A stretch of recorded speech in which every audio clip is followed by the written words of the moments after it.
Now for the thing that you're all, well, the second likely thing that you're all here for, and that's the movie section.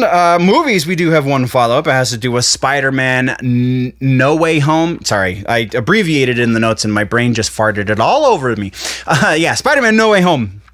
Tom Holland, this will be his last solo movie on the contract. Is still one more guest appearance, be that a cameo or as part of an ensemble for one of the larger Marvel movies. That is still in his contract as well. But as far as the solo movies go, this is his last one.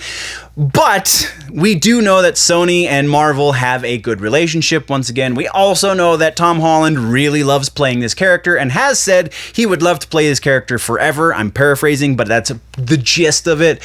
So the odds of this actually being his last solo Spider-Man movie are pretty slim. Slim and none, and Slim just left the building.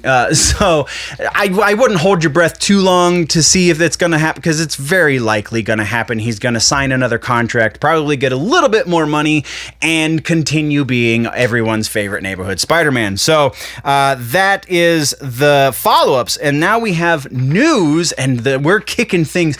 It's gonna be huge. The first piece is Joker 2, the thing that they kept saying is never gonna happen. The creative people, not the studio types, but the creatives behind the first Joker movie with Joaquin Phoenix, all said, and all being Joaquin and Todd Phillips, that there was not going to be a sequel. This is going to be a standalone movie. They made it for approximately $55 million. It made the studio over $1 billion, and therein lies the news. Because it was so huge, because it made them so freaking much money, the studio went, yeah, maybe we can, grease some pockets, make this happen.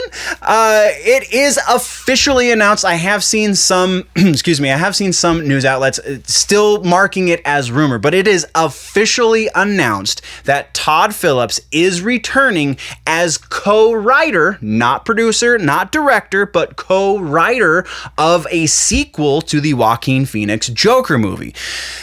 Joaquin, on the other hand, has not signed anything. That is definitely rumor fodder that we will get to in the rumor mill, but confirmed Todd Phillips is co-writing. He's not the sole writer. He is the co-writer of the sequel that we knew was going to happen in spite of everything Todd Phillips told us.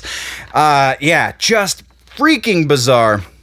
Our next piece is a real quick announcement for Kraven the Hunter. This one's probably one that you've already heard, but it's kind of big because we had so much speculation as who is going to play Kraven. Now we know it is going to be Aaron Taylor Johnson, who played Kick-Ass, was in the first Godzilla movie, was Quicksilver, all of these things, and now he's going to be Kraven the Hunter. It seems like he's pretty comfortable playing comic book characters, so why not stick with something that you like doing, right? So that's what we've got there. Next, we're talking about, again, one that you hopefully have already heard, but was too big to ignore, and that is Highlander. There can be only one. Highlander, Henry Cavill has been cast as the lead. Now, the specifics of that are still not known as to, is it going to be a full-on reboot? So he would be Connor McLeod, I believe, was the movie one. I don't remember what the TV guy's name was, the character's name.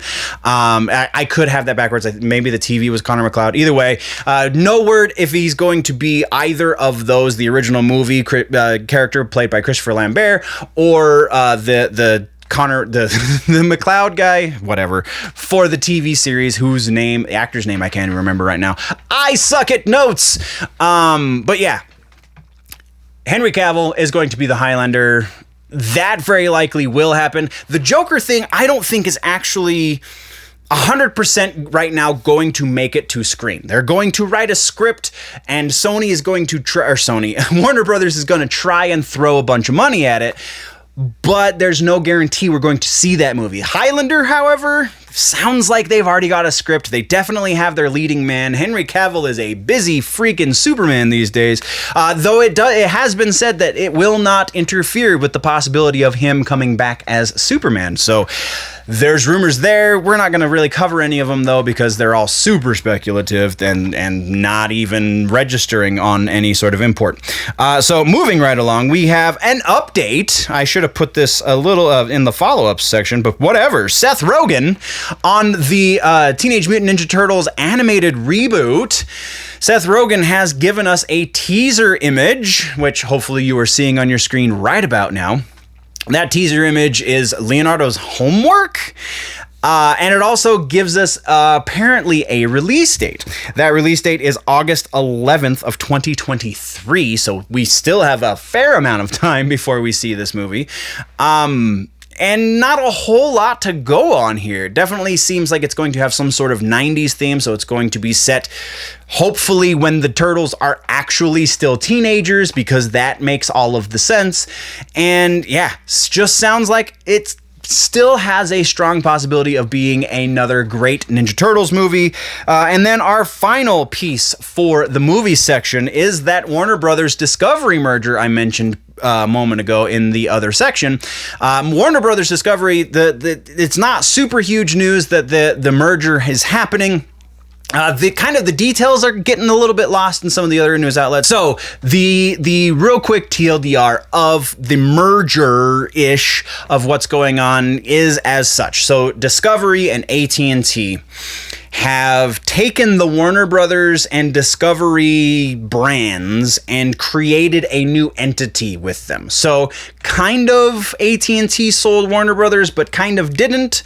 But the big thing is that it's not really changing that many hands, because there were way too many hands in the pot before. They're just kind of getting rid of some of them and adding one set, which is good, because now we only have one producer to blame when something fails on Warner Brothers' side instead of 7 or 9, I think, at one point.